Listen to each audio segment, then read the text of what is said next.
Hello and welcome to On the Kerbs. I'm your host, Team Albus Daily. Joining me this week is up-and-coming British racing driver Holly Miall.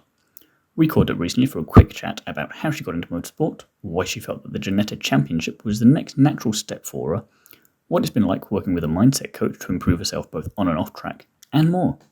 I hope you enjoy our conversation.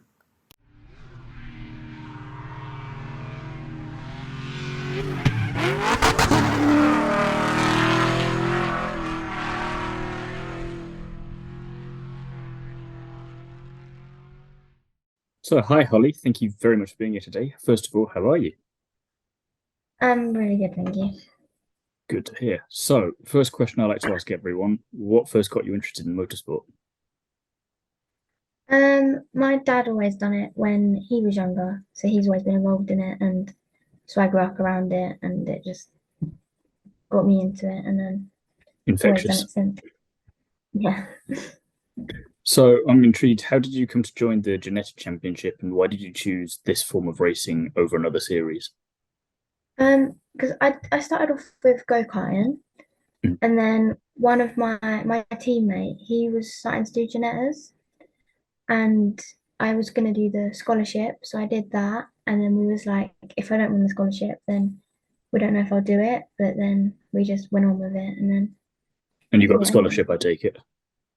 I didn't win the scholarship, no, No, but okay. I got the final of the scholarship, and then we decided from there that I'd raced in it. It was enough to make you decide, yeah, definitely want to do this, and it looks like too much fun to pass up. Yeah. So, tell us about your plans for 2023 then. I can say you're still relatively fresh to all the motorsport stuff, so it seems weird to be saying like you've got a good bit of experience under your belt already, but you do. So I'm intrigued about what does this year look like for you now? I'm not really sure like what to expect because obviously I've never done genetics before. I haven't really been surrounded by that. Obviously I've done karting, so it's in a way the same sort of atmosphere, but it's definitely going to be quite different. It's a lot bigger of a thing.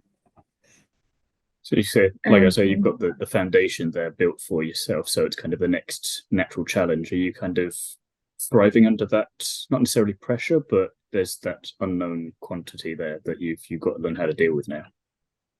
yeah, I think it's a lot more pressure than anything else. It's a lot of definitely a bigger thing. Like it's a lot more commitment and obviously time and money and everything like that compared to what else I've done. Are you someone who thrives well under pressure, or is that something that best avoided?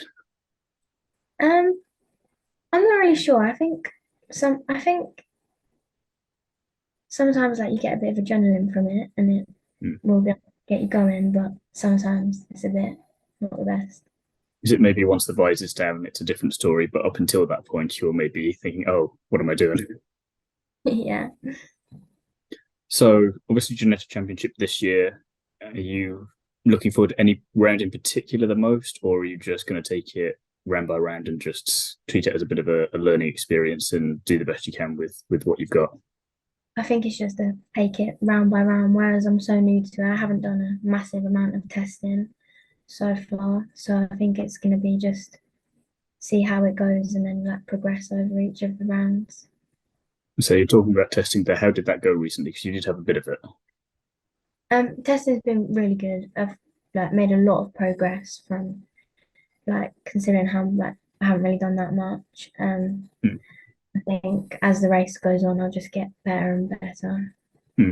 Nice to have that positive start though, and to make sure that you're not completely alien to everything and you're familiar with it all. How has it been working with a mindset coach as well in terms of Danielle? Because I'm intrigued how that approach racing differs because you don't see that as much in motorsport as we maybe should do these days. It's really good to have her. She's a really good help. She also like works as like when I come in, she'll like help me out with all my bits and stuff, and then me and her will have a chat and how I think I've done and all this, and then she like just like prepares me mentally to like go out and drive and stuff. Does it feel normal to have someone like that in as part of your team? Because, like I say, it's something that is hopefully coming more into motorsport with other drivers. But you being kind of new to motorsport, does it kind of feel like just yeah, this is an obvious thing to have here? A little bit. Like not many people will have something like that, but where I have it, it just feels like a bit normal where I'm just like Yeah, used to it. it's a good help then. So obviously, like you say, it's been kind of new. Everything's pretty new to you at the moment, but I'm intrigued. What's been the most challenging aspect to racing so far? Can be something from karting, maybe something from testing. You tell me. I think it's just been getting used to everything that's so new. Like it's so different driving a Ginetta to go karting. Like it took a lot to get used to, and then like having to learn all new tracks, all new people. That was probably the most challenging bit. How did it feel getting in the Ginetta class car for the first time and taking it out for the first few laps? Was it? Did you kind of take it easy? Did you go straight for it, or what was all the stuff going through your mind? Well, my first ever test would have been about a year ago. Mhm. Just tried it as like a little why not, and I think like as soon as I done it, I was like, that's awesome. I love that. And then, so you kind of you had that, and then when was the next time after that that you were able to get into that car? Then was that testing recently, or was that just slightly earlier? That wasn't until I think it was October, just before I done the scholarship. Oh, okay. So bigger gap. Then was it kind of still that same buzz feeling there for you, or was it kind of yeah, no, straight away? No, I love that. Um, so obviously then gone from karting, Ginetta's next, and like you say, you're going to take it as it goes, and you see what you can do there, and you seem to have quite a calm head on your shoulders there about how you're going to approach it all and just get on with it. I Yeah. think do your talking on track, but do you have any long term racing ambitions, either kind of dream expectations, or maybe you've got a secret straight line path that you're thinking of? I'm not really that sure yet. I've got like the F1 Academy. That seemed quite cool. And Hmm. next year they're going to be running alongside. Yes, But other, I haven't really thought about it much. It's just kind of go with the flow a bit. focus on the moment and just have some fun with it at the same time. Yeah. So I'm intrigued. Have you? Because I mean, karting can be quite mental sometimes with the races. You see an awful lot of stuff going on there. Is there a fun racing related story that you can share? Um,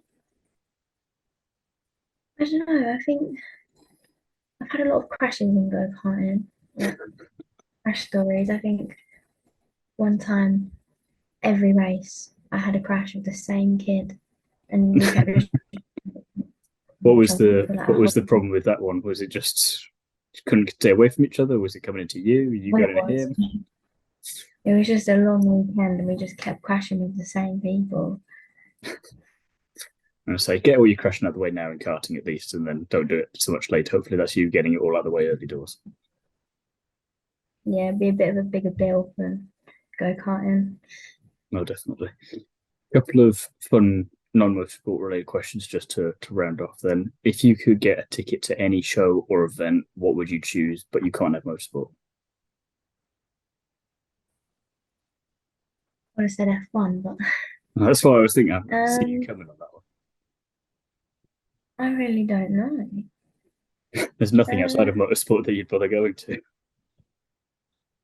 no, I don't think there is anything else other than like a concert, but I don't know what concert I'd go to. So there's no singer coming to mind or anything there. You're like, oh yes, Not F1, really. just F1 at Silverstone, I'm guessing.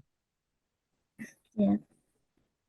And then, if you had to get a tail, which animal tail would you choose? Um,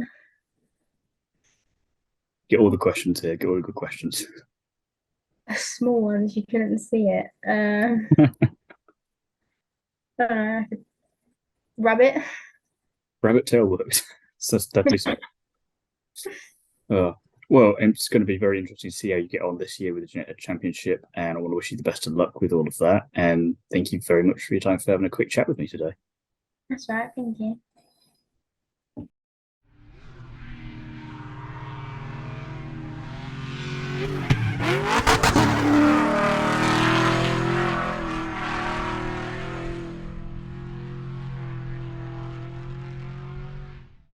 Thanks again to Holly for coming onto the Kerbs with me. I can't wait to see how she gets on in the rest of 2023.